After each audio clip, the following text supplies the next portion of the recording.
مجموعات ضخمة من الأسرى استسلموا إلى القوات الكويتية والسعودية المتجحفلة في قاطع استراحة السالمي والدبدبة وعمارة الدرب والسالمي والمنطقة هذه كلها. حاليا حنا في عمارة الدرب، وهذه جنودنا الأبطال نزلوا لاستلام الأسرى وجمع الأسرى. سيدي الرائد وحشان القرني قائد سرية المشاة الملحقة على كتيبة الدبابات السابعة من الكتيبة الثالثة من اللواء العشرين البطل. الله يعطيهم العافية.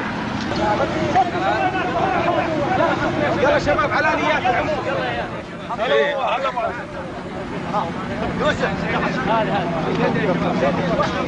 يوسف الصف هذا الحجي هذا.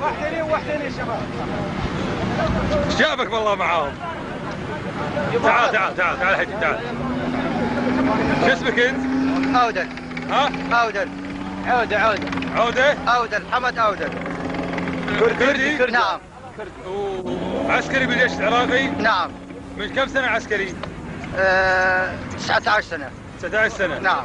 من أي منطقة؟ أربيل. من أي لواء أنت؟ محافظة أربيل.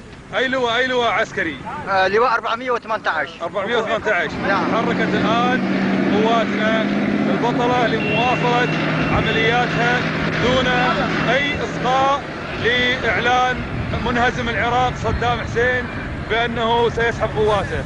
قواته انهزمت ولم يسحبها، القوات مستسلمة، وواصلت قواتنا الآن تقدمها بإذن الله تعالى إلى تحقيق كامل النصر المؤزر من الله عز وجل.